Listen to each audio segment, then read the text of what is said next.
Yeah, yes, Kavin, you can start. A pleasant evening to distinguished guests, honorable speakers, and audience. I'm Kavin Sasikumar, a Year 6 IB student in Anglo-Chinese School Independent, and it's my pleasure to warmly welcome you to today's International Virtual Conference on Global Empowerment Strategies and Development, organized by ACE International Private Limited and Global Skills and Training Consultancy, Singapore, powered by Guild of International Speakers and Trainers, Singapore, Kibos International Health Foundation, Canada, and Singapore South Asia Chamber Commerce and Industry.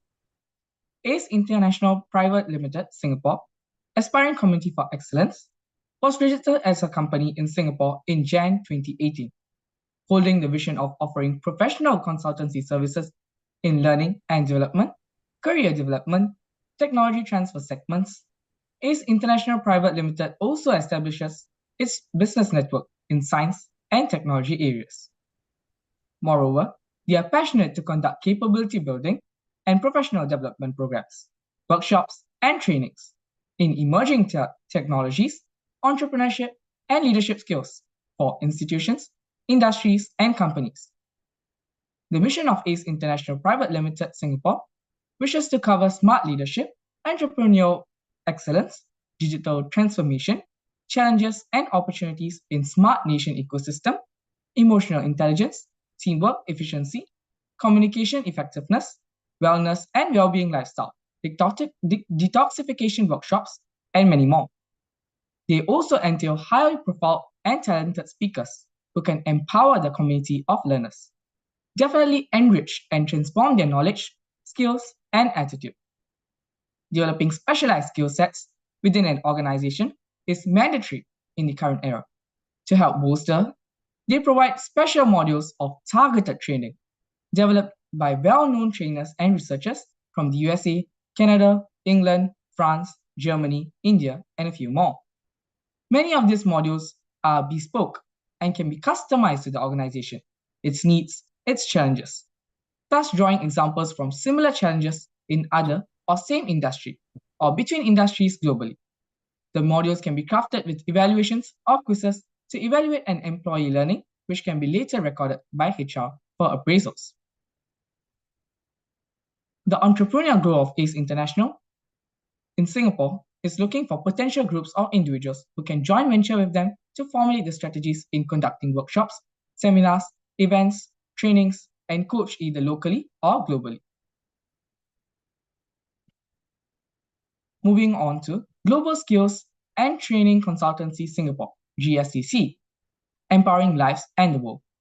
GSTC, Global Leaders in Learning and Skill Development, aim to bridge the knowledge gap between formal learning and industrial demands in order to more effectively prepare individuals and groups for the cutthroat global economy, the use of most recent technologies to create an interesting and productive learning environment.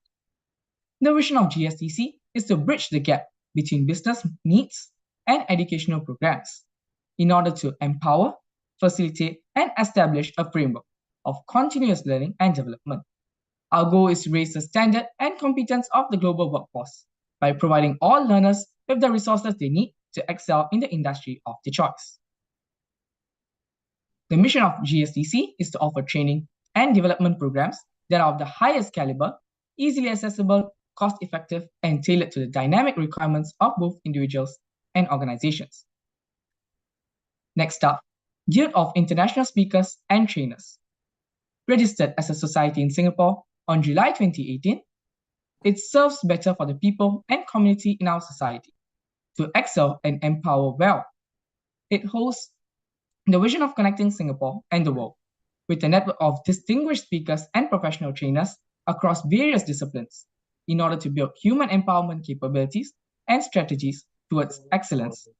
Its mission is to guide, inspire, shape, and transform. For the values of Guild of International Speakers and Trainers, it is building an innovative learning, knowledge sharing, and social development paradigm across cultures and capabilities with passion, ethics, integrity, diligence, and discipline. Kibos International Health Foundation Canada was founded by Dr. Kibos in 2020, along with dedicated clinical and scientific advisory board of 7 key additional members, to cardiovascular surgeons, 4 cardiologists, and 2 scientists. Their steadfast interest had been in finding a solution for the broad health needs in rural areas of Kenya. As Dr. Ambrose always says, we need everything. Singapore South Asia Chamber Commerce and Industry is renowned for working with business to solve real issues based on the business community in terms of capabilities building, market access, business risk management, fundraising, knowledge sharing, and compliance. Their vision is to empower businesses and industries through South Asia, with Singapore as the epicenter of business growth and community development. Their mission is to become one-stop solution provider for startup business, entrepreneurs, and social enterprise, to leverage on Singapore's strengths to access South Asian market. They have also conducted more than 60 public events along with their collaborators and stakeholders, being a fast-growing chamber in this region, planning to host trade and business mission, faculty development, and student exchange programs. A very great thank you to our organizers, and playing a vital role in today's virtual conference are renowned speakers, specialists, and youth with a deep interest in their respective fields. Let us extend our appreciation to our speakers here today.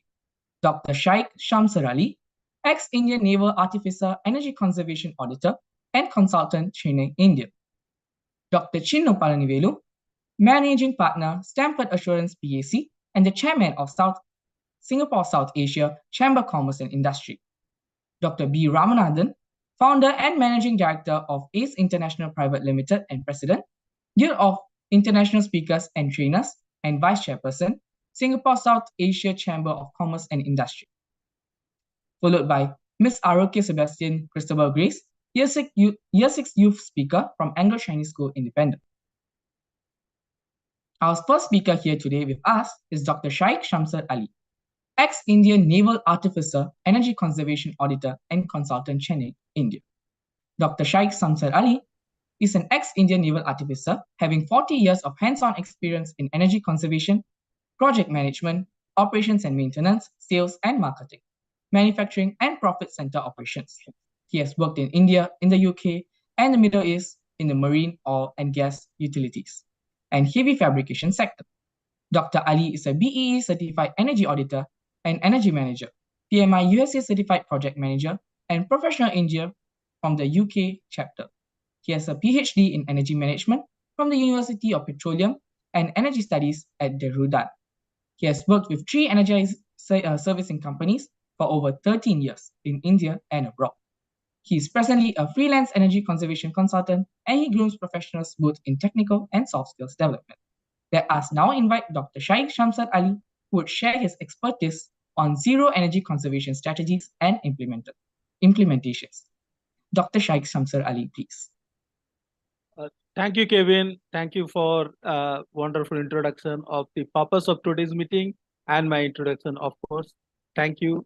And thank the organizers for inviting me and giving me the opportunity to share my thoughts.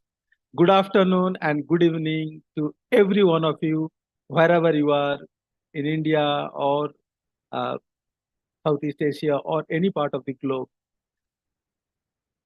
I am not going to dump you with a lot of PPTs. I'm going to tell you stories. And to tell the story, I'm going to use only one PPT so that you are able to connect with me better. Today's program is Global Perspective, Global Employment and Empowerment Strategies and Development. Energy becomes an essential part of any empowerment and development policy strategy, whatever you mean it.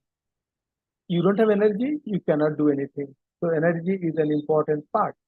And since we are talking from the global perspective, I am going to also talk about the energy from the global perspective with a bird's eye view. Now, before I get started, let me first talk for 30 seconds about the topic itself. My topic says zero energy conservation strategies and implementation. Anybody with little bit of concern and understanding will get confused. And when Dr. Ram coined that term, I thought for a while whether to change it or not. Then I decided to keep it as it is. And I thought, let me see how many people decides to join and listen my talks, basically to get a clear picture of the statement itself. So I would like to know how many of you really got confused after reading the title. Raise your hand. Can you raise the hand, please, on the your screen? How many of you actually got, uh, how many are there? I can see Balaji. Who else? Yes, I can see quite a few. I can see quite a few who are, yes, that shows that yes, you are reading it and asking, questioning yourself that is it right or is it wrong? Is it possible or it is not possible? And that is the reason why I thought, no, I should tell it as a story from the global perspective with a bird's eye view. And that is the reason why I decided to use only one slide, PPT, so that I can narrate the story around that slide. But before that, let us take a step back. If we look back from the recorded history, when the pre-industrialization, people had been using energy for different purposes then and now, and most of these energies are from Mother Nature. Pre-industrialization area, wood was the major source of energy. Does that mean that they had enough wood and they are not bothered and concerned about the conservation? Yes, of course, they were bothered. They are concerned, but then their definition, their meaning, their understanding of conservation of energy, which was wood at that time, was different from what it is today, because over a period of time, that natural resource shifted from wood to coal, coal to oil, oil to gas, and so on and so forth. Over the period, we have been using natural resource as the basic energy to meet our demand so that our development plans are in correct path, we are able to sustain, and development takes place as it is planned by the executive bodies of different countries. This is where the conservation has shifted from time to time. Again, if we go back to the recorded history, first time in the world, recorded history, it was sometimes around 1973, the world first experienced the energy crisis. Before that, the supply was always more than the demand because industrialization was not so much, and natural resource in the form of wood and coal mainly was in abundance, and it was available within the close by resources, from close by resources, and they were meeting the requirement. So they did not feel it. And that is when 1973, 74 around, when the first world energy crisis was felt, people started thinking what should be done, what has to be done so that we don't face this problem in future. And that is when the industry experts, academicians, they came up with a concept called demand side management. That means if you are able to manage it at the consumer end, you will be able to manage it better. You will be able to restrict the misuse, abuse, and wastage, and you will be able to use and get the maximum output from the same quantum of energy that was being used for different purposes. But then the problem happened at that time. People thought that the demand side management is two-dimensional. One is the technological advancement, and second is the commitment by the executive bodies, mainly the government agencies. So every government agencies, they came out with almost every, not every, almost every government agencies, they came out with 5-year development plan. So they mostly concentrated on building up the energy generation capacity by putting up more and more plants.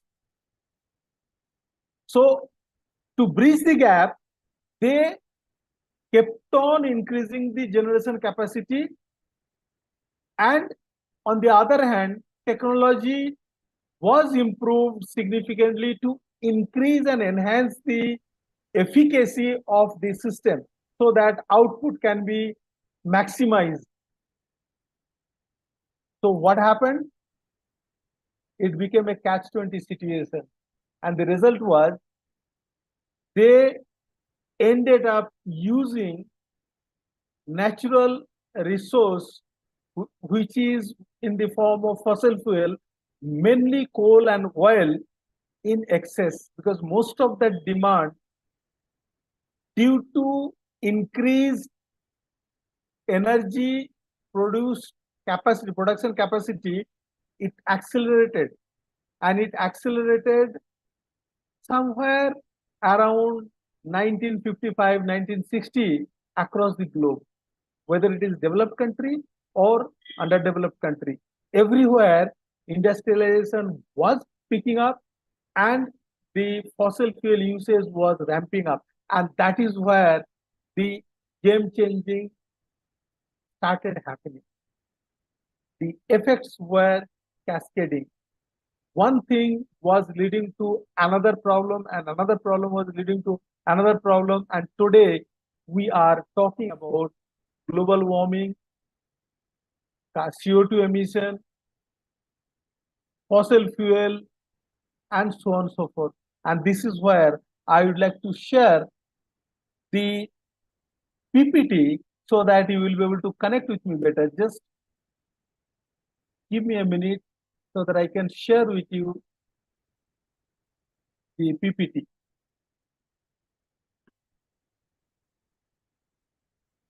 Can you see the slide? Can anybody confirm? Are you able to see the slide? We don't see. You don't see? Yeah. No, sir.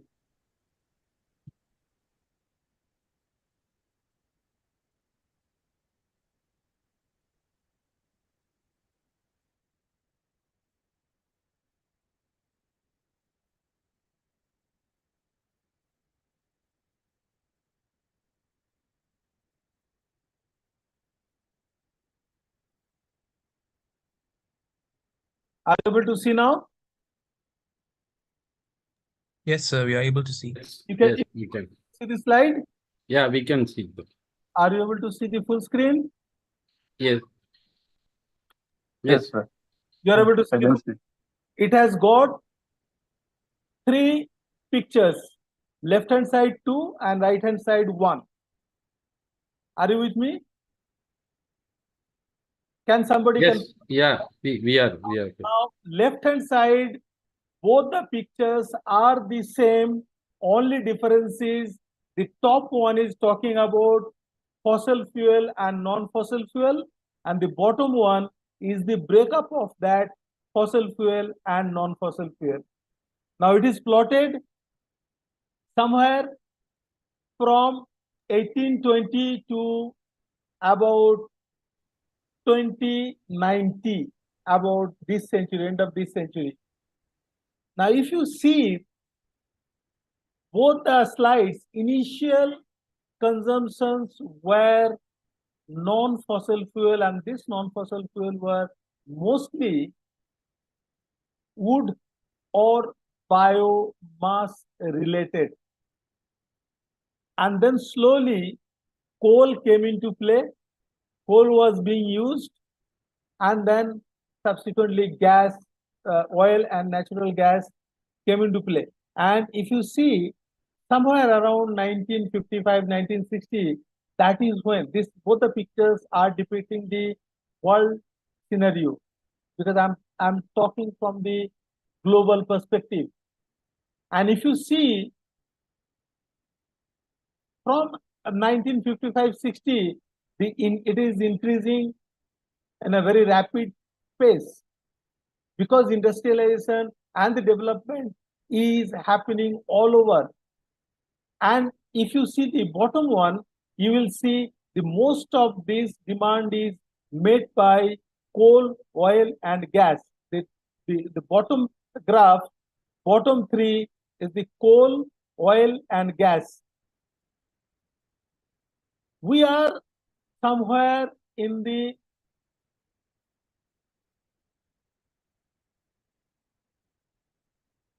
Are you able to see?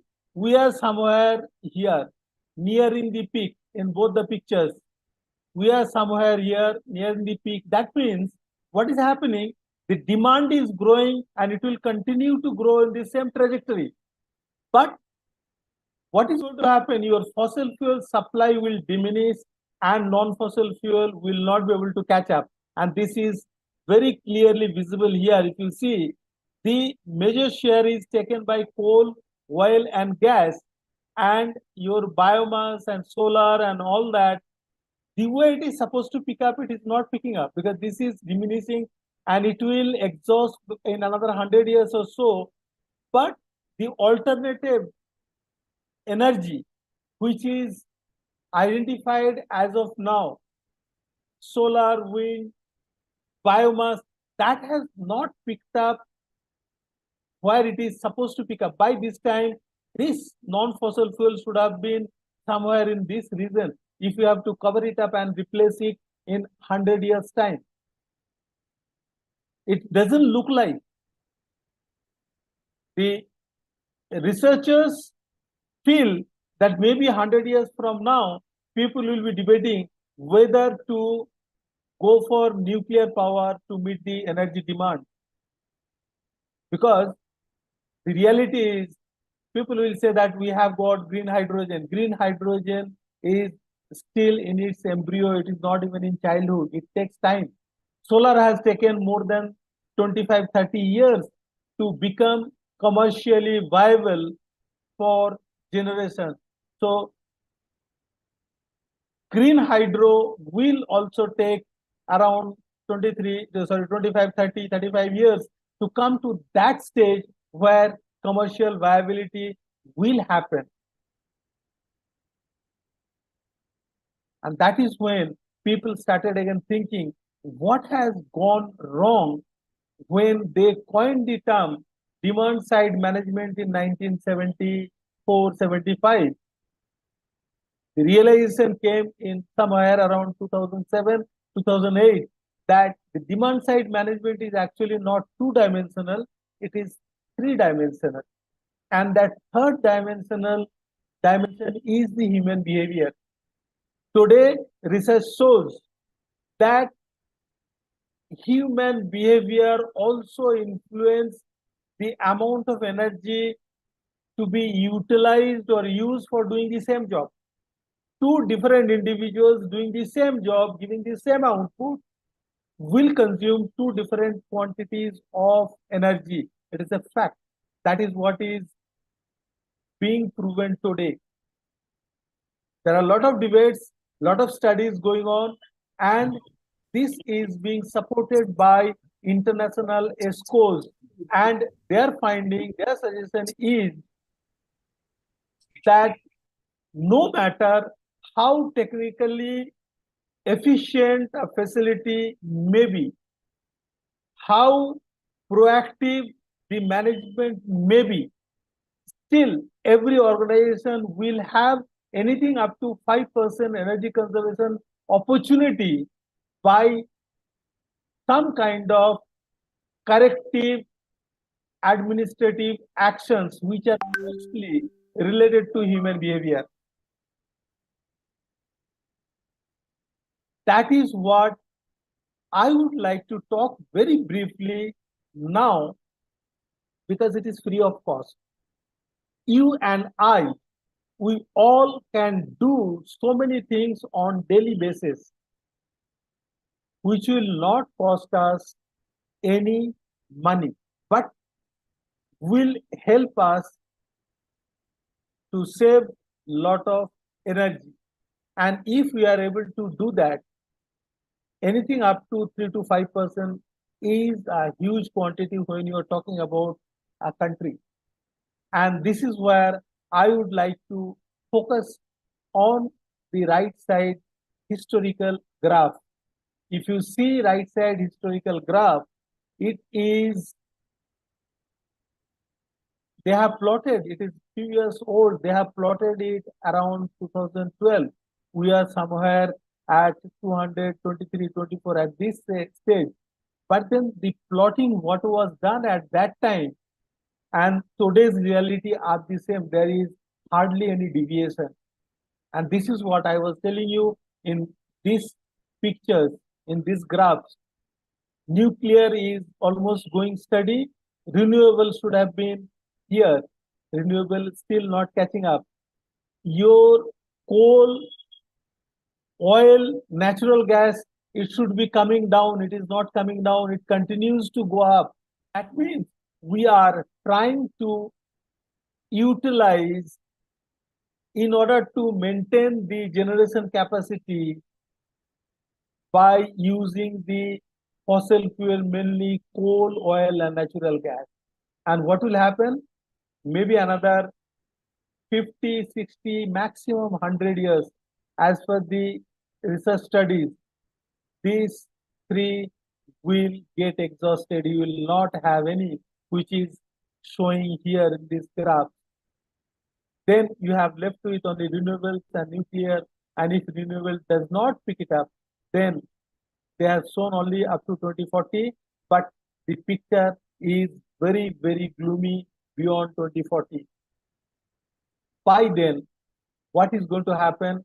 You are deforesting, you are using excessively fossil fuel, releasing CO2 gas, your development is happening. So Mother Nature has its own way to do the course correction. And perhaps COVID was one of the course correction by Mother Nature. Now, we are the human being, mankind. When I'm talking about mankind, the people of this world, we are against the world. We need to act. If we don't act today, then perhaps it will be too late to act. We should do whatever is possible by each and every one of us, and that can make a huge difference. And when I say that will make a huge difference, let me give you an example. How many of you remember what happened on 9th of April, evening 9 o'clock 2020? Does anybody remember? Does anybody remember?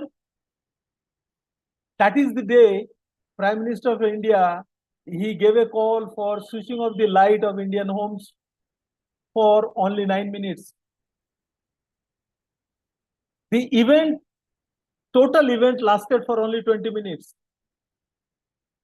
And during these 20 minutes, the total impact on the national grid was almost 32,000 megawatt. It's a huge amount of power. Nobody felt any kind of discomfort. Everybody was, more than willing to participate. Of course, 100% participation was not there. But then the point is, if a certain percentage of Indian population decides to save energy at the consumer end, you are able to save so much of energy. Is anybody talking? you are able to save so much of energy at the consumer end. It is a huge amount of energy. And if everybody is consuming less, using the energy effectively, you will be able to save so much of energy. And if I go by the thumb rule, saving 1 unit at the consumer end is like saving 2 units at the generation point. And if I take at the wellhead, because most of these are from the fossil fuel, then maybe it is 3 times. It has got a cascading effect, not only on the fossil fuel, but also global warming, CO2 emission, and country's economy. I will leave at that. I don't want to take too much of time. And in our future program, we'll be talking specifically more on this. I believe it is a very apt beginning to talk about the global perspective. Energy is one very important factor when you talk from the global perspective and development. All we need to do, use our common sense, ask ourselves whether are we doing it correctly or can be done different way. It will lead to so much of saving, which will not cost any money to any one of us and which will not cause any kind of discomfort. And that is where I come to the topic again. When I talk about, no energy conservation, it is actually other way around. You save without spending even a single penny, without having any kind of discomfort. Only the narrative has changed from pre-industrial. At that time, conservation means you reserve it, you protect it, you preserve it for rainy days. Today, the situation has changed completely. It is no more rainy days, it is survival. We don't do it, we will not survive.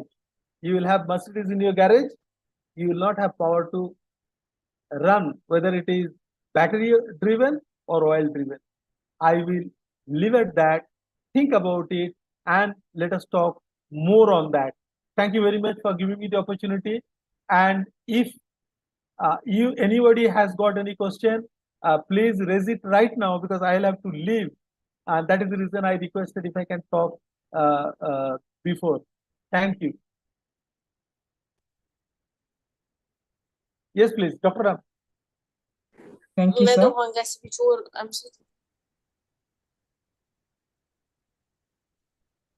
Feel free to share any questions to Dr. Ali.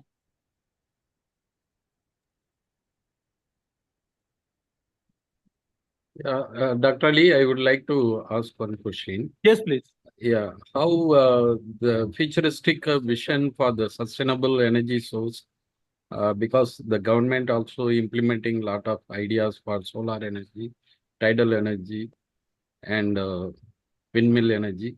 So how it would be the possibility for making the use of renewable energy sources and the applications in electrical vehicle and other components, which are very much huge manner, it is going to depend with the electrical sources.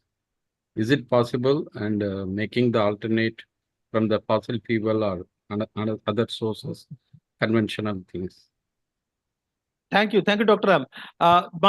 My short answer to your question is anything we plan today by utilizing the fossil fuel will be a big mistake, short-sightedness, because fossil fuel as it is, the way we are using, will not last more than 100 years period. It is not that I am telling, it is the research which is suggesting. The global known fossil fuel reserve will not last beyond 100 years. Now, second point, wind is again depending on the wind speed and direction. The yield is not so much. There are a lot of maybe the opportunities are there, but then the yield is not so much because of so many other factors involved. So that limits. Yes, solar is huge and that should be exploited as much as possible. Now, solar, what is happening today? We are talking only about solar PV. Nobody is talking about solar thermal. Solar thermal has got huge application in the industry. Why we cannot use it there?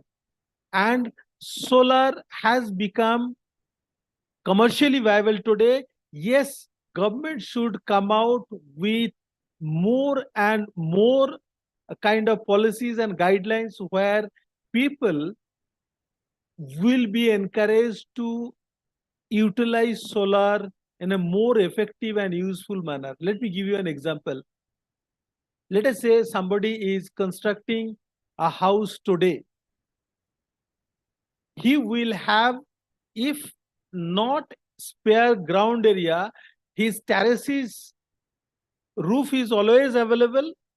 He can put up the solar power plant on the roof, harvest that, enable the net metering, so that if he is generating more, he exports, and if he is generating less, then he imports only as much that he needs. Sorry. That will reduce the load on the grid.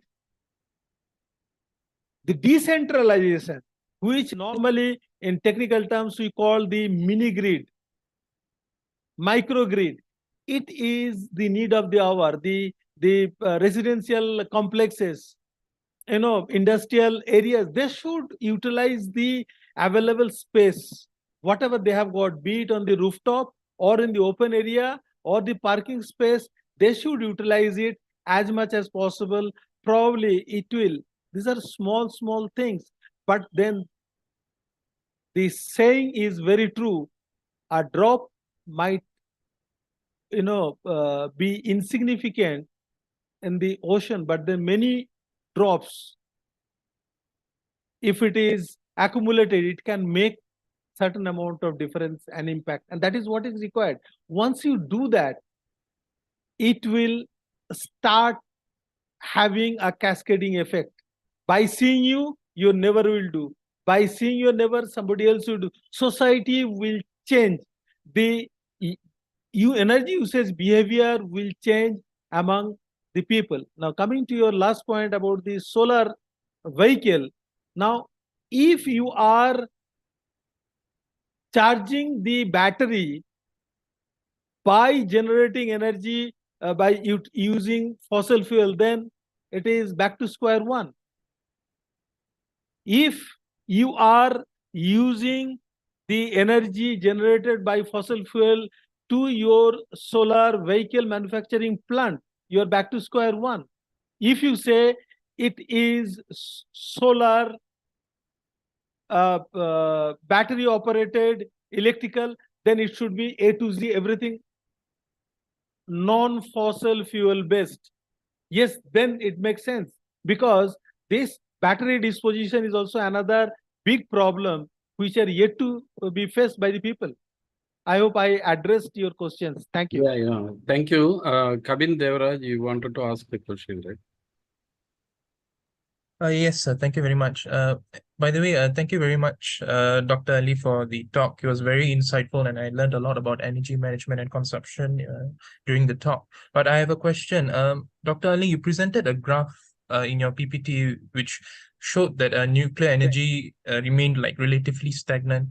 Why is that, sir? Like seeing that renewable source of energy, nuclear energy being a renewable source of energy is not increasing that much over the years. It is mostly the political decision by the political circle, because they have a fear that nuclear energy enhancement might lead to misuse and abuse, causing distraction. It may not be used for the peaceful purpose, useful purpose, but for destructive purpose. It is purely political by the global leaders. There is no other way. And that is why I said that if we are when maybe down the line, 100 years, we are run out of fossil fuel and renewable energy and alternative energy is not able to catch up. Maybe at that time, politicians and the bureaucrats and all that, they may be discussing whether to allow nuclear power or not, because it is a proven technology. It can be used. They might that time come out with new rules and regulations that yes, nuclear energy should be used for peaceful purpose with so much of riders. It is possible. And if we do not do our part today, then not our generation, next generation, maybe third or fourth generation from today will have no option than to debate and discuss about the usage of nuclear power, nuclear energy. I see. Thank you very much, Doctor. Thank you so much. We will move for the next speaker. Thank you, Dr. Ali. Thank you. I will log out. If anybody has got any question, you can share it in the forum, and I would request the organizers to share with me, and I will share the comments. Thank you, everybody. Thank you for giving me the opportunity. Thank you. Thank you, sir.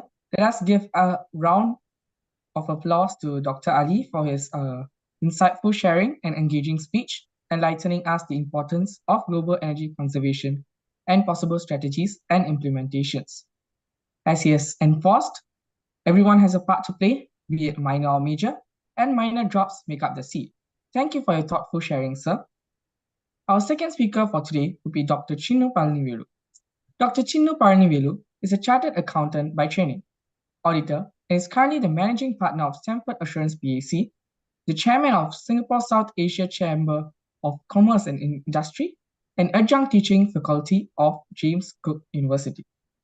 Dr. Chinnu served in the board of Association for Persons with Special Needs and chair, advisor, and member of Audit, Finance, Investment Committees, and Constitution Review Committee, where he initiated and supported various schemes for special needs children, including employment opportunities.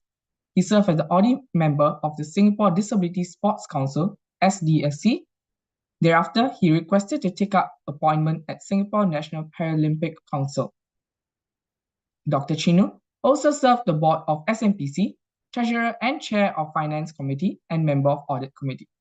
He has attained Long Service Award twice in 2015 and 2021 from the People's Association and the Long Service Medal National Day Honours in 2021. He is currently serving MOE's Compulsory Education Board and Compass Advisory Committee. He is also a facilitator, keynote speaker, moderator, and seminar leader at various professional institutions, such as the Chartered Accounting of Singapore, Institute of Chartered Accounting England and Wales, ACCA, local polytechnics, and many more. He's also qualification program by ISCA, Singapore Accountancy Commission, under Ministry of Finance, Singapore. Kevin, he is not here. I checked because he is rushing to the airport to check in now. Maybe he will join later. You can call the next speaker. Sure. So while we wait for Dr. Chinnu Palanivellu to join us, we'll have our third speaker of today, Dr. B. Ramanathan, founder and managing director of ACE International Private Limited and president of Guild of International Speakers and Trainers, vice chairperson of Singapore South Asia Chamber of Commerce and Industry Singapore. He is the public relationship manager, Kibos International Health Foundation Canada, and acting as board member and advisor for several associations and organizations. Founder and managing director of ACE International Singapore with us. For this session, he's a PhD holder in biomedical science with more than 25 years of experience in research and development, learning and development, and business and development in India, Taiwan, and Singapore. His research experiences engage in biomedical science and clinical research areas in renowned institutions, as well as healthcare industries. He has published several research articles, book chapters, and also provided keynote addresses in conferences and seminars. He's a WSQ ACTA certified trainer cum assessor to coordinate training and facilitation programs under Approved Training Organization, affiliated to Workforce Development Authority, Singapore. He's an expert in quality environment, health and safety, internal audit, process, and procedures for institutions, companies, and industries. He's holding several management positions and memberships in a number of social organizations, and professional associations in national and international level. He's currently acting as Vice Chairperson, Parental Support Group in Tanglin Secondary School, Singapore. So let us now invite Dr. B. Ramanathan to deliver his speech on holistic transformation towards global empowerment. Dr. B. Ramanathan, please. Thank you, Kavin. Thank you for making a brief introduction about me. So, am I audible? Yes, sir.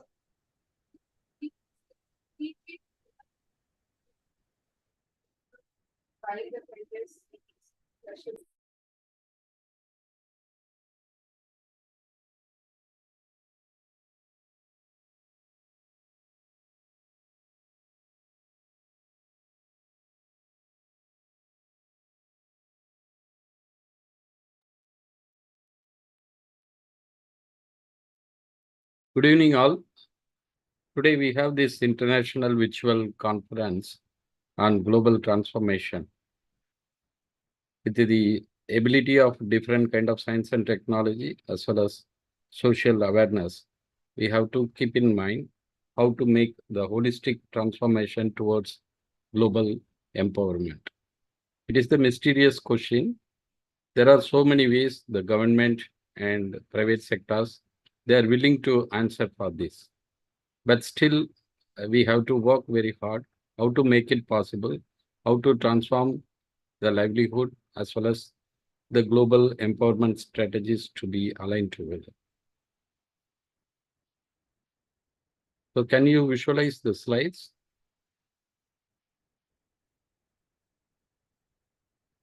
Yes, sir. Yes, sir. Yeah. So the topic today I'm going to deliver is holistic transformation towards global empowerment. As Kavin mentioned, I have several accomplishments and experience to speak about that. So from this slides, we can see how the transformational changes cumulatively add value. When the time of requirement or the challenges emerge, we need to find a solution with the available team members. That is the way we can bypass the challenges and find some opportunities to survive better and lead better. By hand-holding together with the different kind of capacity holders or skill sets, we can achieve the greater success to find the solution. That is the way the sustainability in the environment and the world will come together and make the lead for us. So we are all aware about that, the sustainability development goals prescribed by the United Nations. There are 17 elements which are very clearly mentioned how to make the world to be sustainable for all of us. From here, the no poverty, no hunger, good health, quality education, gender equality, clean energy, renewable energy source, good jobs and economic growth, innovation and restructure, reduced inequalities, sustainable cities and communities, responsible consumption, climate action, life below water, that is the underwater environment, life on land, the terrestrial place, peace and justice, partnerships for the goals.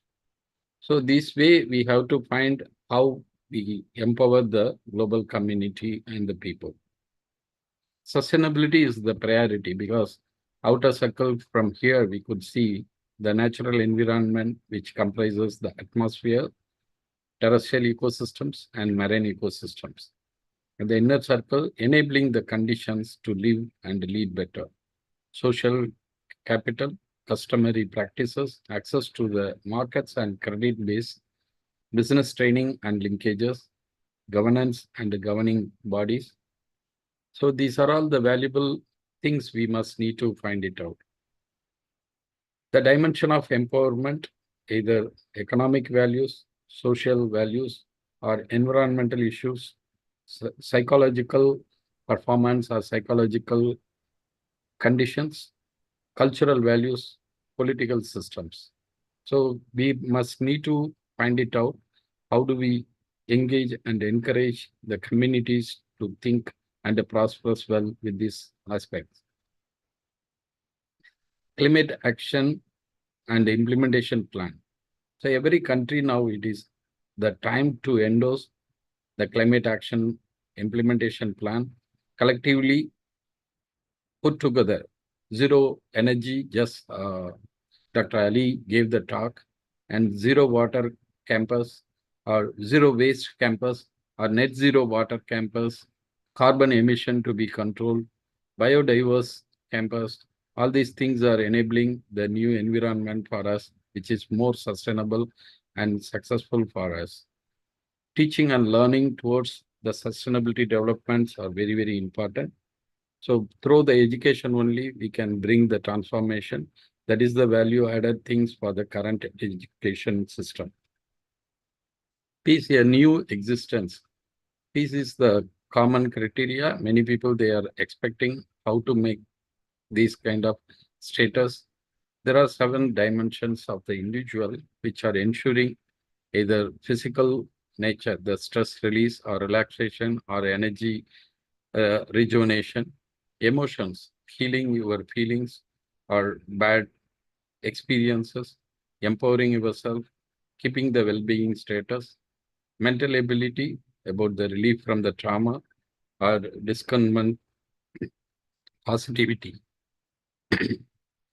Through your attitude, making yourself how much tolerance to keep calm, making the empathy in the environment, compassion. Identity, access to the shared and broadened identities, that is very, very important for the community to be peaceful. Behavior, harm reduction, responsible, proactiveness, put together for the good behavioral sense. Existence, life affirming, consecutive, new meaning. These are all the better existence values.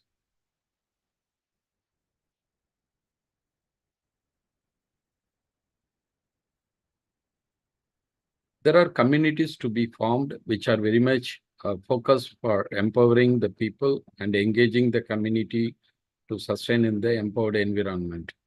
Here, as an example, we can see the Wheel of Life approach provided by the GH, the Global Empowerment Hub. They prescribe this formula: diversity, sustainability, empowerment, knowledge sharing, collaborations. Putting all these together, we could see the final element of global empowerment. Either social life aspect or work-life interaction or financial empowerment, personal values to grow better, well-being aspects, environmental aspects, or professional development. These are all the important things in the socio-economic factors. The holistic model is empowered the community to permanently rise out of the poverty. That is the economic values we must need to bring. So the economic development with the collaboration of different kind of engagements, the corporate social responsibility profiles. These are all the important thing to bring the value.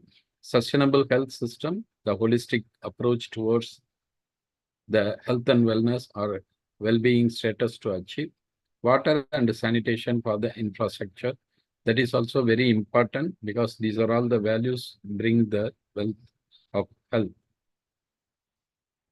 Holistic education, that is also providing the better transformation, especially the leadership policy, which are making the vision of any time, anywhere to learn and procure the status of leadership qualities.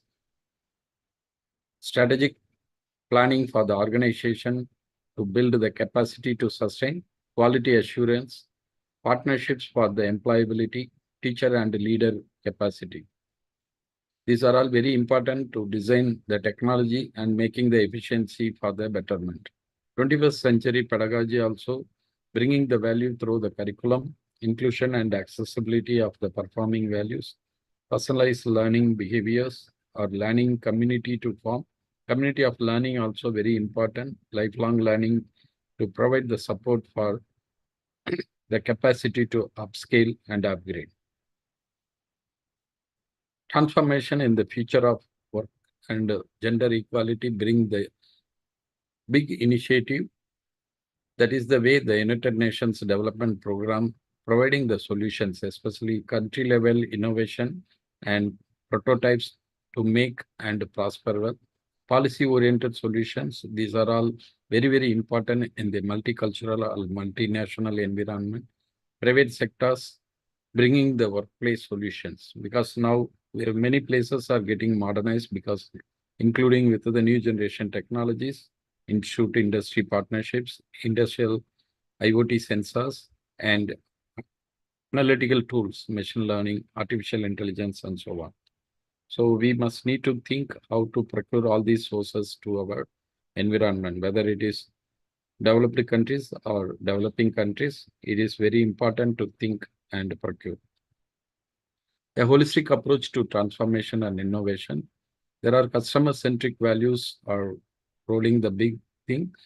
That is the value proposition model we must need to adopt and apply. The business ecosystem, where the differentiation, the path to make profitable manner, scaling up, and also competency to provide. The same time, the talent also bringing the value for the people. Without talent, the people and the leadership are not able to get any kind of big progress.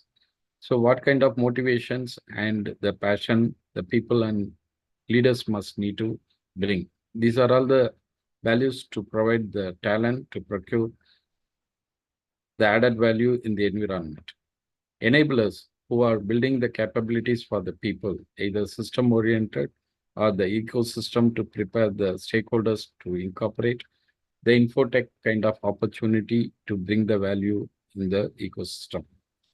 Any methodology or designing the curriculum, learning, and other sources, which are all bringing the new viable and potential data source in the complex world. Challenges in global business strategy.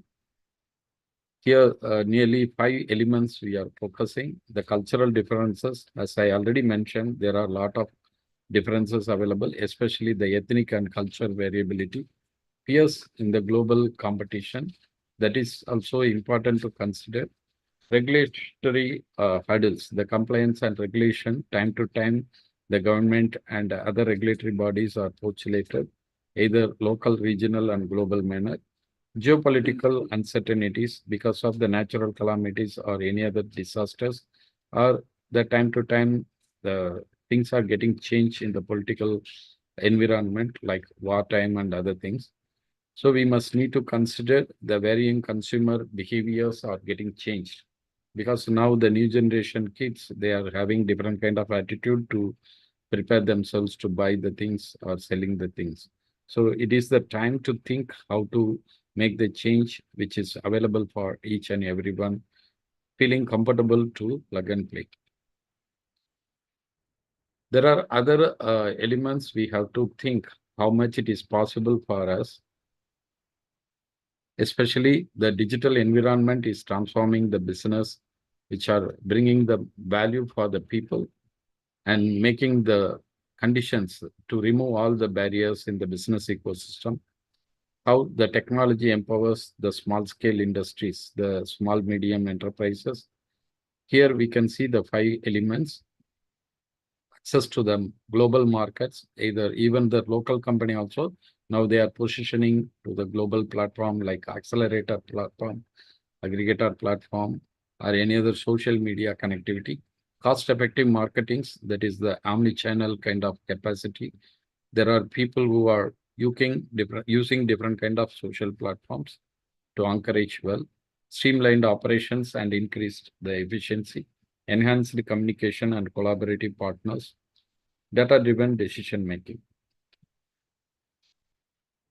These are all the values very important for everybody to consider. So that is the condition we must need to think. How digital environment is making the transformation in the business global reach when they wanted to expand, to penetrate into the market opportunity through the digital channels.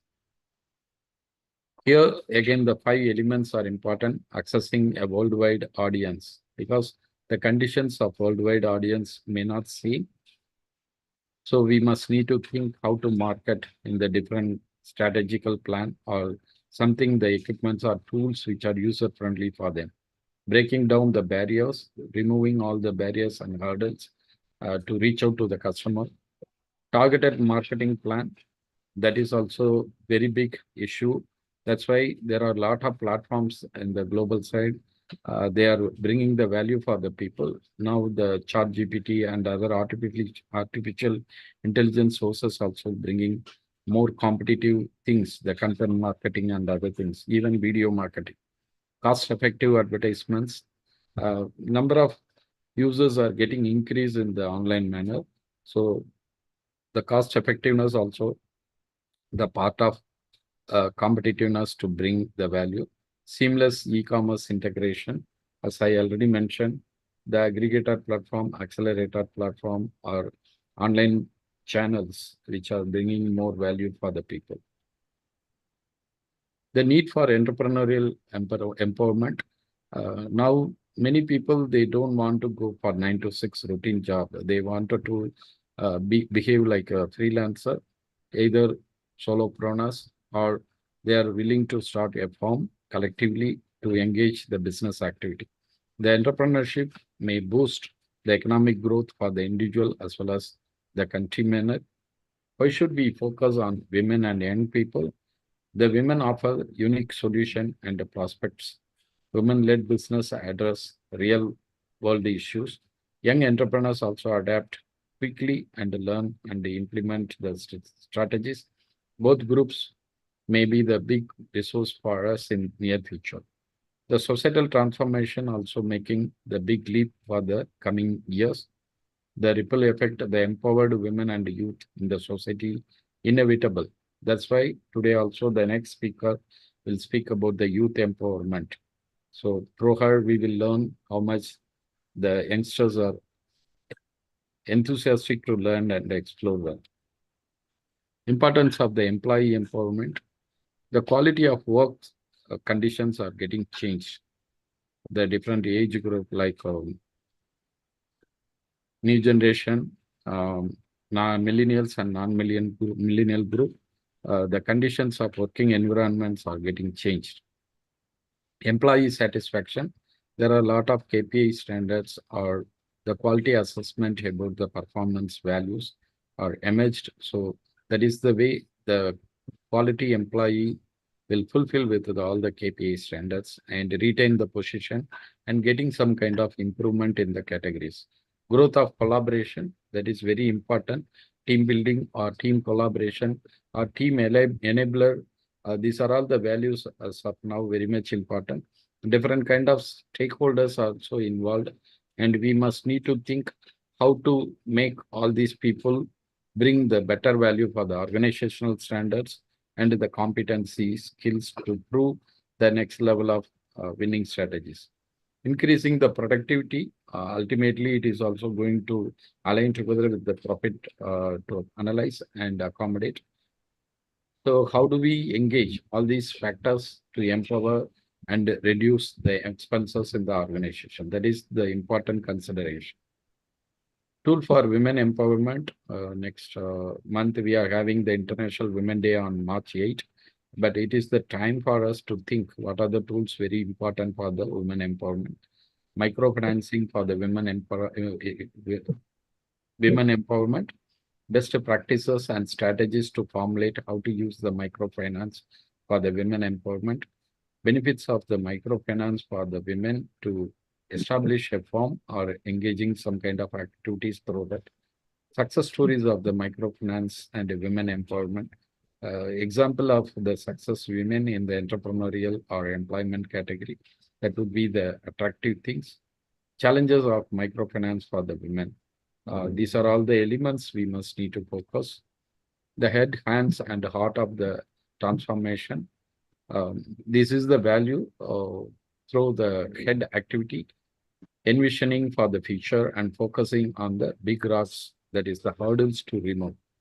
And execution and innovation with agility, the sustainable things for the pathway to hand-holding together. The heart, inspiring and empowering the people to make the connections with the good relationship and good moral values. The future of education also bringing more values for the people. The world dominated by the artificial intelligence, big data source. The future of education must need to nurture the individual and building the team empowerment, challenging the things and making the critical thinking to bring new innovations or new design components, encouraging and removing the conflict to evolve better. Fuel curiosity, just now Dr. Ali also mentioned, creativity for the innovation, especially the environment, must need to keep protected.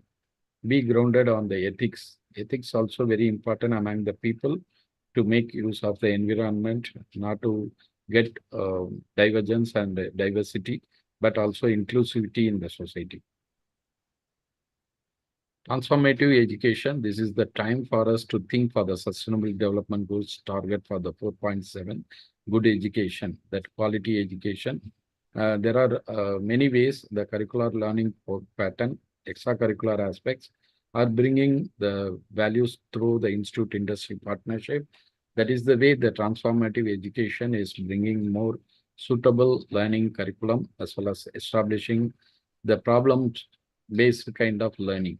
So we have to engage such kind of learning system in the educational sectors or educational environment, adult and continuing education, because during the period, the condition of theories as well as the equipments or any other execution methods are getting changed. So we must need to keep learning in the lifelong learning manner to upgrade our knowledge and able to support in the ecosystem wherever the competency or competitiveness induce the people to survive better, like career switching or transforming the career from one field to another field and all.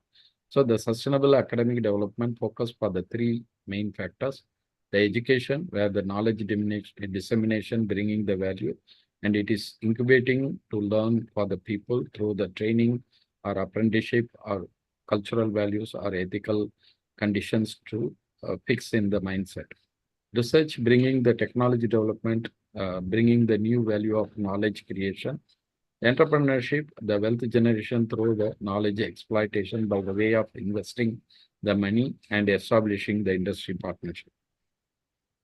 Institute industry have a variety of multifaceted kind of options, especially these are all the few things where the institutes must need to endorse and tie up with the industries. At the same time, the industries must need to give the value addition for the learners in the institute to bring more real-time value, experiential learning, the capacities which are very much demanded as of now to build during the learning period. That is very important. So that's the way we must need to engage and incubate the students to learn in the real-time environment to prepare their mindset as well as the values to bring to the society. The future of learning, it is also very complicated because of the technology development and technology procurement. The research for learning also very important. Assessment for learning, that is also very critical as of now. We have to go with the case studies, scenario-based experience to learn, or any kind of debatable topics we have to put. So the decision making will engage the people to think and prosper as well. The environment, as I already mentioned, they have to go with the real-time learning atmosphere where they can find different kind of learning aspects in the ground reality, from the ground reality. So that's the way the learning process or learners' competencies are going to change in near future.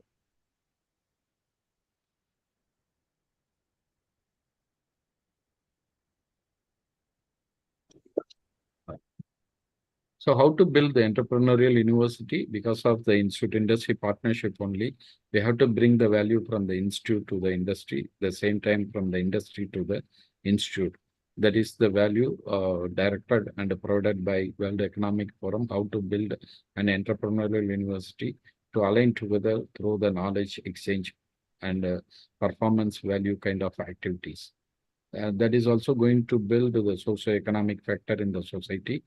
Many places, the companies are very much interested to engage the activity through the institutes by setting up some simulation kind of learning activity, or making to provide certain internship projects to engage the people to come and work in the industrial side during the time of learning activities going on. Massive online open courseware, that is the MOOC platform. They are also providing the lifelong learning kind of aspects, especially the Udemy, Coursera, EDX, Udacity. They are all providing the necessary courses which are making the people to upgrade and upscale in the next level of learning. So we are required the people who are willing to come and engage the work in the industry through the smart profile, specific, measurable, achievable, realistic, and timely manner, proving with a multi-faceted kind of capacity, multitask-oriented kind of performance. So during the time of learning, they have to ensure to retain all these skill sets through working with the different kind of social enterprises or industrial atmospheres or the communities where it is possible for them to boosting all these kind of skill sets. Now, these kind of corporate companies who are in the Fortune 500 environment, they are looking for the people who are going to recruit for the firm through not only the educational qualifications, also they are measuring the capabilities, behaviors, and other performing values, whether they are having optimistic kind of mindset, very user-friendly in the environment to cope up, whether they are very courageous to do the excited performance, creating the values in the working place. Trustability also very important strength for them to prove peaceful and making the balance, work-life balance to keep them very calm. So all these qualities are very important for the workers who wanted to come and entertain in future. Applied learning program.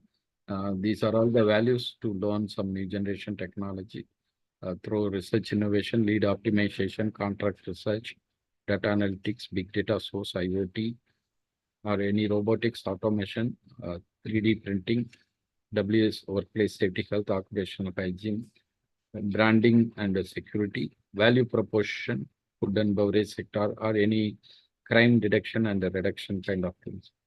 So through this capacity building, you can learn and procure all these kind of skill sets.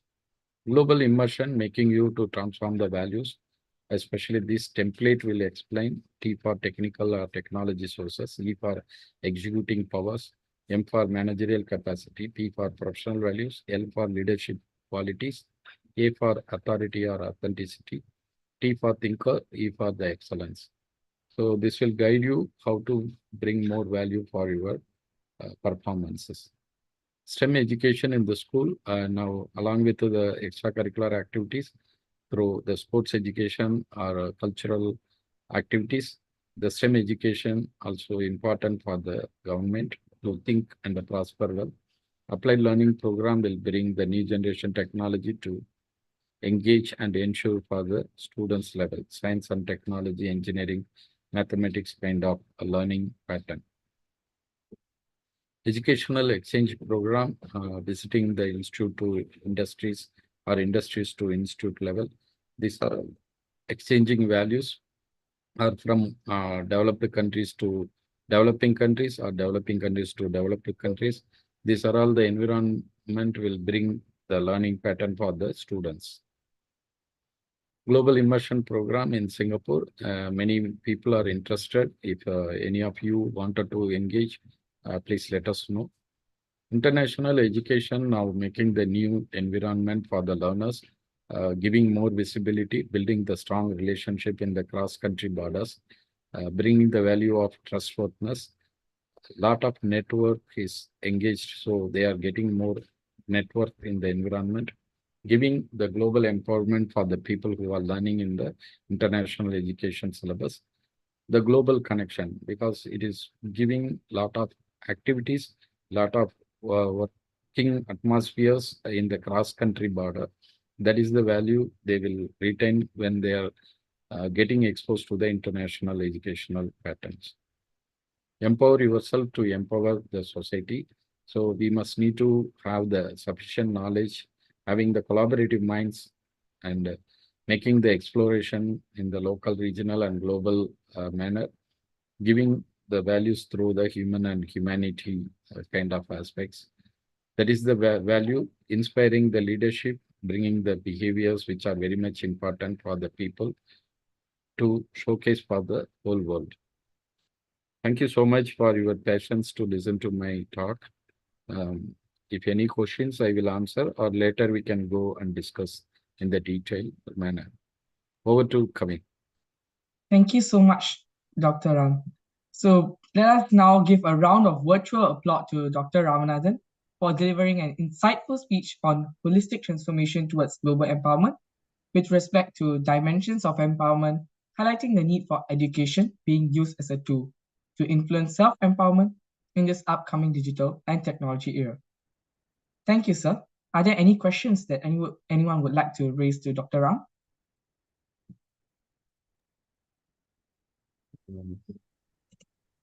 If there is no more question, you can continue to invite the next speaker. Sure, sir. Hi, Kavin. Are you able to hear Yes, me, sir. Kavin? Yes, sir. Yeah, I just would like to comment on Dr. Ram's delivery. Thank you, Dr. Ram, for giving us a very enriching and content-rich delivery. As usual, we are enlightened to hear the research-based presentation. Thank you very much. All the best for the future endeavors. Yeah, Kavin, go ahead. Thank you. Thank you, sir. Thank you for your comments. So thank you. Yes, carry on, please. Very useful and informative and enriching presentation. Thank you for the opportunity to join in this wonderful event. Thank you. Please go ahead, Kavin. Thanks. So thank you once again for Dr. Ram. So on to our fourth speaker of today, Ms. Arke Sebastian Christabel Grace, a Year 6 student from Anglo-Chinese School Independent. She is deeply committed to her academic pursuits, particularly in the field of medicine. From a young age, she has been actively engaging in oratorical competitions, culminating in a notable second-place finish at Sochilambang 2023, a prestigious national Tamil debate competition. Her love for the Tamil language has propelled her to excel in short story writing and drama competitions over the years. With an impressive track record, including 9 distinctions, she distinguished herself by achieving top scores in additional mathematics and high Tamil during her GCE O-level examinations. Her consistent excellence has also earned her the prestigious EduSave Award annually. Beyond academics, Christabel is a dedicated environmental advocate, previously serving as the environmental ambassador at her secondary school. Additionally, she is deeply committed to promoting mental health awareness among her peers, reflecting her broader passion for societal issues. Let me now invite Ms. Arke Sebastian Christabel Grace to share more on youth empowerment strategies in current global scenarios. Ms. Christabel, please. Hello, I'm gonna share my screen. Just let me know whether you can see it. Thank you. We are able Sorry. to see. Yeah. Okay. Yes. So good evening to all the respected and distinguished guests here. So my name is Christabel Grace, and I'm currently a Year 6 student in Anglo-Chinese School Independent doing my IBDP program. Today, I'm honored to share my thoughts on the vital topic of youth empowerment strategies in current global scenarios. So before we delve deeper into this subject, it's imperative to establish a clear understanding of what empowerment entails. So as per the Oxford Dictionary, empowerment is defined as the act of giving somebody more control over their life or the situation they are in. But what does this truly signify? Empowerment embodies the notion of granting individuals the authority to change and enhance their lives. It's about fostering an environment where people can make decisions, exercise autonomy, and pursue their aspirations with confidence and agency. In essence, personal empowerment serves as the cornerstone for effecting broader societal change, essence, and personal empowerment. Nurturing a world that thrives on individual growth and collective progress. Becoming personally empowered can be seen as the first step toward empowering the globe and making the world a better place for present and future generations. The starting point is personal empowerment and grows person by person as psychic development towards leading to personal growth and development to the continued evolution of humanity as a whole in partnership. So why is this important? Some of you might think. Allow me to paint a picture of a world where the voices of tomorrow are silenced, where the potential of an entire generation lies dormant within the confines of neglect. In this narrative, our strategies falter, shackled by the weight of missed opportunities and unfulfilled promise. Without empowering our youth, we deny ourselves the richness of diverse perspectives, the audacity of bold ideas, and the resilience born of youthful determination. It is within the hearts and minds of our young people that the seeds of innovation and progress are sown. And our failure to nurture their growth threatens to stifle the very essence of our collective future. So to quote Sabus Sharia Khan, youths have the power to make or break the society. And this is where I'm going to start my speech. I'm going to start with the story of Sabus that I read online a while back, almost 6 years back, to be precise, in 2018. Now, at that time, Sabus was 22 years old, and he was a crime reporter from Bangladesh who was bothered by the fact that a lot of teenagers were choosing the wrong track for themselves and getting addicted to drugs, pornography, or getting involved in gang-related violences. As a student, Sabus himself had seen many instances of violence. He says, "I have seen a fight break over something as small as a game. A gang intruded and beat the child very badly. Also, while I was 14 years old, one of my classmates was murdered by a 9th grade student. This shook me from the core." Motivated to make a change in the society, Sabus founded the organization Bangla Initiative for Children, an organization that promotes child journalism, provides training for children instead of interested in writing about social injustices that they observe around them. By giving the teenagers that are going astray a focus and purpose in life, he empowers them through the art of journalism. So to the 12-year-old me reading this for the first time, the story of Sabus had showcased this immense potential within each of us to spark a positive change, regardless of our age. But as I was writing my speech for this event, I realized that this story of Sabus is not only this story of some organizer, some founder of some organization, but actually holds the answer to how to empower our youths of today. These are what I call the 3 pillars of youth empowerment: education, expression, and engagement. So let's start by discussing how education helps to empower the youths of today. In the story of Sabus, he uses education in the form of providing training for the children. Education lays the groundwork for empowerment by providing young people with the knowledge, skills, and opportunities that they need to thrive. Access to quality education is not only a fundamental right, but also a powerful tool for breaking the cycle of poverty and inequality. For example, we look at the story of Malala Yousafzai, the Pakistani education activist and Nobel laureate. Despite facing threats and violence from the Taliban for advocating girls' education, Malala persevered and continued to champion the right to education for all children, especially girls. Her courage and resilience in the face of adversity have inspired millions worldwide and shed light on the transformative power of education. By investing in education, we equip young people with the tools they need to navigate an increasingly complex world, empowering them to make informed decisions and pursue their aspirations. However, it is crucial to understand that education extends far beyond the confines of our textbooks, and it is essential to power teenagers in profound ways beyond mere academic knowledge. Beyond route of memorization and standardized tests, experiential learning opportunities such as internships, community service projects, and extracurricular activities play a pivotal role in shaping teenagers' personal and professional development. Take, for example, the Global Teens Leader Program by the We Are Family Foundation. This initiative empowers teenagers from diverse backgrounds to become agents of change in their communities through leadership training, mentorship, and service projects. Participants gain hands-on experience in social entrepreneurship, advocacy, and community organizing, equipping them skills and fostering a sense of agency and responsibility. Through those hands-on experiences, teenagers cultivate essential life skills like teamwork, leadership, communication, and problem solving, which are indispensable in today's dynamic world. Moreover, exposure to diverse perspectives and real-world challenges foster empathy, critical thinking, and resilience, enabling teenagers to navigate complex issues and adapt to ever-changing circumstances with confidence and grace.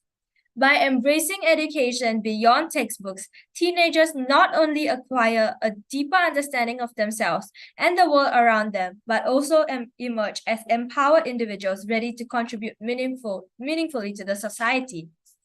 This is exemplified by the stories of Malala Yousafzai and the participants of the Global Teen Leaders Program.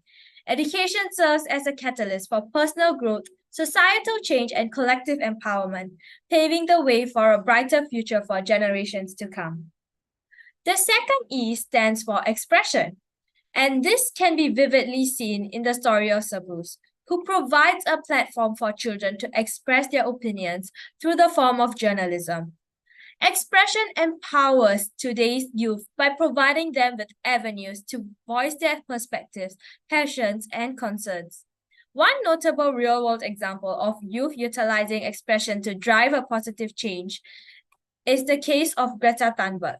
I think we all know Greta Thunberg, who rose to global prominence through her activism for climate change.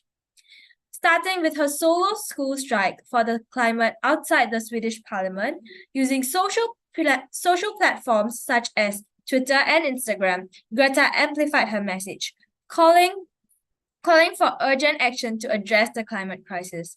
Her powerful speeches and impassioned pleas resonated with millions of people worldwide, inspiring them to join the Fridays for Future movement and demand climate justice.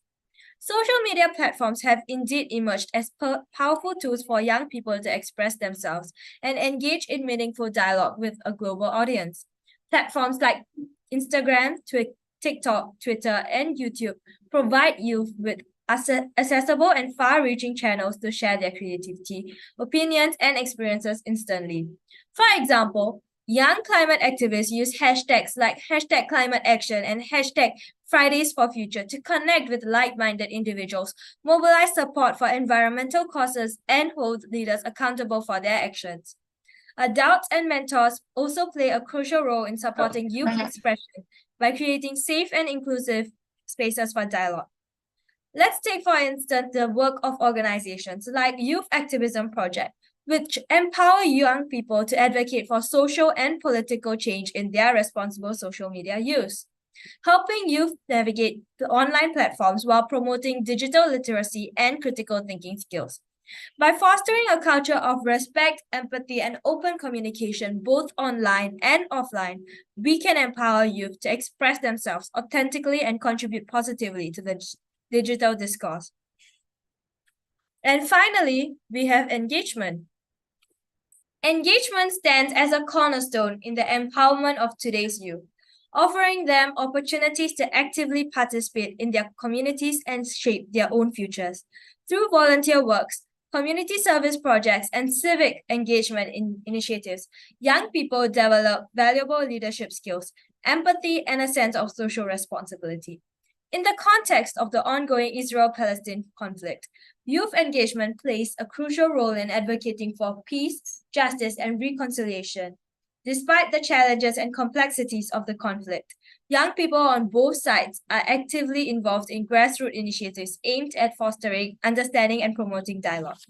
One such example is the Combatants for Peace movement, which bring together former Israel soldiers and Palestinian fighters who have laid down their weapon to work towards a peaceful resolution of the conflict. Through joint activities, including educational programs, public events, and solidarity campaigns, these young activists bridge the divide between their communities and advocate for non-violent solutions to the conflict. Additionally, youth-led organizations like Jivat Haviva in Israel and the Palestinian youth movement empower young people to engage in peace-building efforts through dialogue, education, and advocacy. These initiatives provide platforms for young voices to be heard, fostering a sense of agency and empowerment among participants. Engagement not only provides youth with a platform to make meaningful contributions to society, but also fosters a sense of belonging and connection to the community. Despite the challenges posed by the Israel-Palestine conflict, the engagement of young people offers hope for a future of peace, coexistence, and reconciliation in the region. In conclusion, youth empowerment is not merely a concept, but a call to action. A call to invest in the potential of young people, to provide them with tools, opportunities, and support they need to thrive and make a positive impact in the world. The stories of individuals like Sabul Sharia Khan reminds us of the transformative power of education, expression, and engagement in unlocking the potential of youth and driving meaningful change in our communities. To quote Michelle Obama, young people have the power to imagine a better future and the drive to make it a reality. As we continue to navigate the complexities of the current global landscape, let us remain committed to empowering today's youth, for they are not just the leaders of tomorrow, but the change makers of today. Together, let us work towards building a future where every young person has the opportunity to fulfill their dreams, contribute to society, and create a world that is more inclusive, equitable, and just for all. Thank you.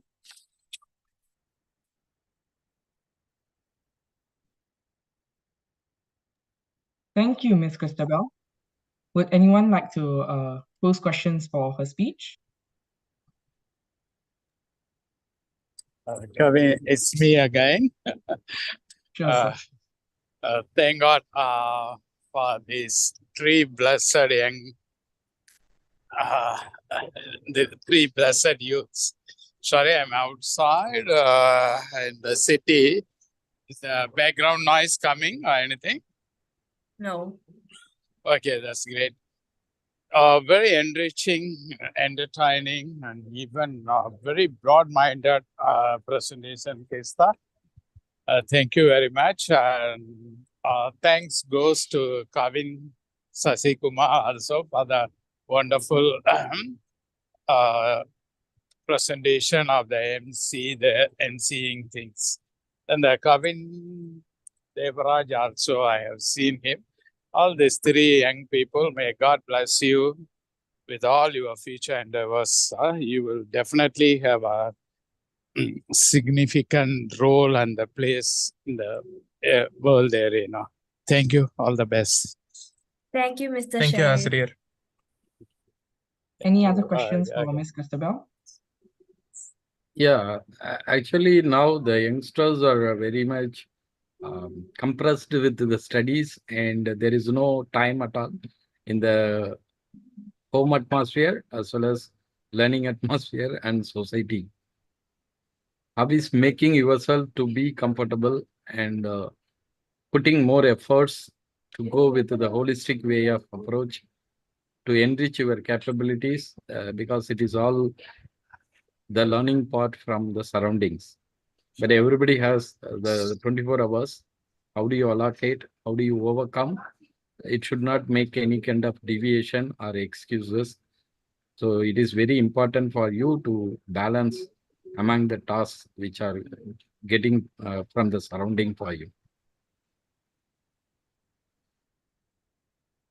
Thank you, sir. Any other comments from the audience?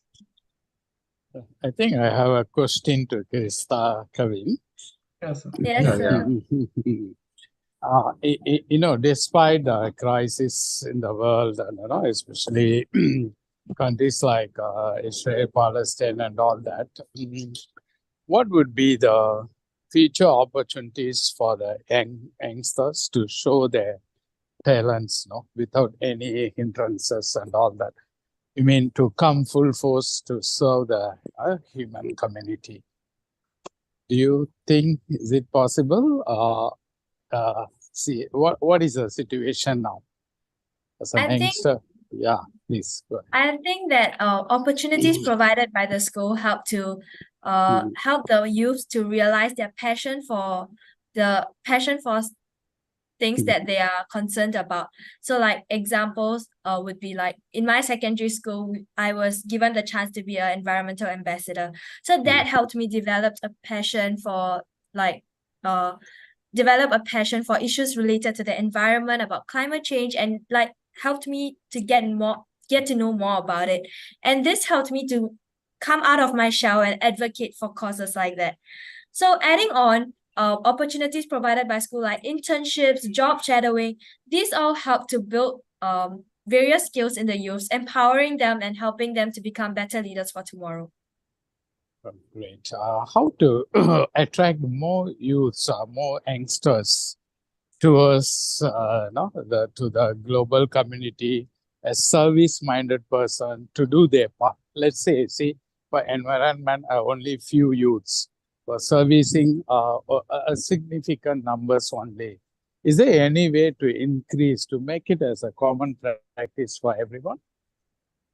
I think that the reason why most of the youth find it hard to step up and to advocate for the things that they are passionate about is because they are scared that people will judge them. So by overcoming this hurdle and showing them that they are not alone, like even if there's only a few people who advocate for environmental causes, when they use social media platforms to broadcast their thoughts and perspectives on these issues, like-minded individuals will join along, and they will also be able to step up and take a bigger role advocating for change. Oh, great. Thank you, Krista, for the wonderful answer. See, I thank God again for giving me an opportunity to being associated with this kind of optimistic and service-minded young people.